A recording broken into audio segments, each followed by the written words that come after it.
সর্দার পরিপূর্ণ সুস্থ হয়ে গেল। বলেন না সুবহানাল্লাহ। এই ঘটনা যখন রাসূল সাল্লাল্লাহু আলাইহি সাল্লাম জানতে পারলেন, রাসূল সাল্লাল্লাহু আলাইহি সাল্লাম বললেন, ঠিক আছে, সমর্থন করেছেন, জায়েজ বলেছেন। আল্লাহ তাআলা বলেন, وَنُنَزِّلُ مِنَ الْقُرْآنِ مَا هُوَ شِفَاءٌ وَرَحْمَةٌ مَا هُوَ شِفَاءٌ وَرَحْمَةٌ لِلْمُؤْمِنِينَ। আল্লাহু আকবার। আল্লাহ তাআলা বলতেছেন, এই যে কোরআন আমি তোমাদের উপর নাযিল করেছি, এই কোরআন তোমাদের জন্য শিফার কাজ করবে, আরোগ্য কাজ করবে, রোগ মুক্তির কাজ করবে।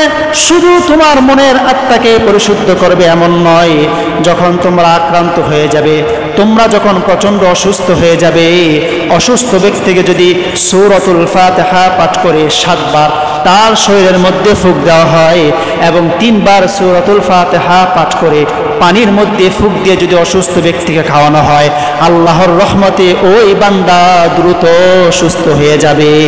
সুবহানাল্লাহ। আল্লাহর রহমতে ওই বান্দা দ্রুত সুস্থতা লাভ করবেন। আরো 2টি সূরা সম্পর্কে আমি আলোচনা করি, আমি শেষ করে দিচ্ছি আজকের বয়ান। আমি বলেছিলাম যে কোরআন শেফার কাজ করবে। রাসূল সাল্লাল্লাহু আলাইহি ওয়াসাল্লাম আশ্চর্য হয়ে গেলেন, অবাক হয়ে সাহাবায়ে কেরামকে বললেন, আজকের রাত আশ্চর্যময় এক রাত, কেননা আজকে রাত্রে এমন 2টি সূরা আমার উপর নাজিল হয়েছে, যে সূরার মতো সূরা, যে আয়াতের মতো আয়াত, যে শেফার মতো শেফা, যে ওষুধের মতো ঔষধ আর পৃথিবীর বুকে আসে নাই। বলেন না আল্লাহু আকবার।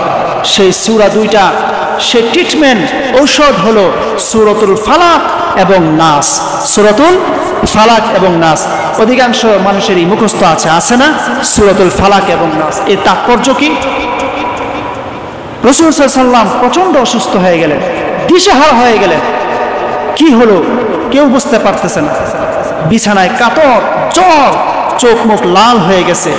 এরকম অসুস্থ কখন আর রাসূল হয় নাই। সাহাবায়ে কেরাম কিছুই বুঝতে পারতেছেন না। আম্মা জান আয়েশা চিন্তিত হয়ে গেলেন। এক পর্যায়ে বোঝা গেল যে রাসূল সাল্লাল্লাহু আলাইহি ওয়াসাল্লামের এই অসুস্থতা কোনো স্বাভাবিক অসুস্থতা নয়, অস্বাভাবিক।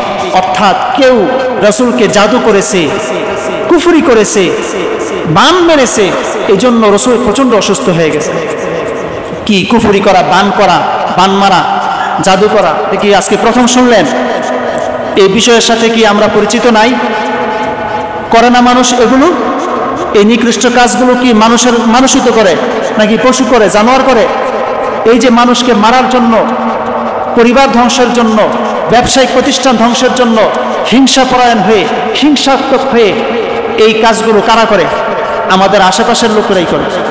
এই কাজগুলো মা বোনেরা যারা রাগ করে, মহিলাদের মধ্যে এই কাজের প্রবণতা বেশি দেখা যায়। কথা বলেন ঠিক কিনা?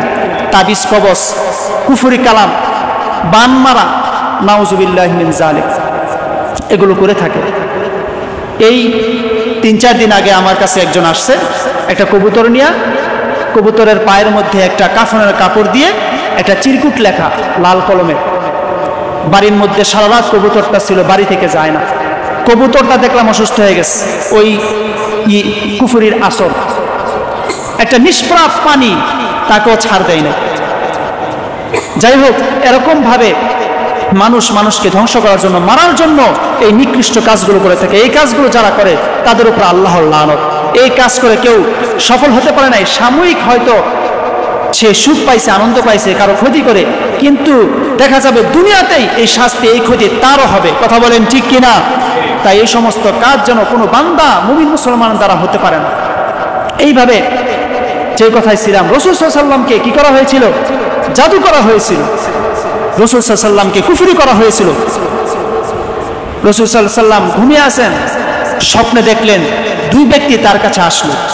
একজন শিয়রে, একজন দুয়ারে, একজন মাথার সামনে, একজন পায়ের কাছে।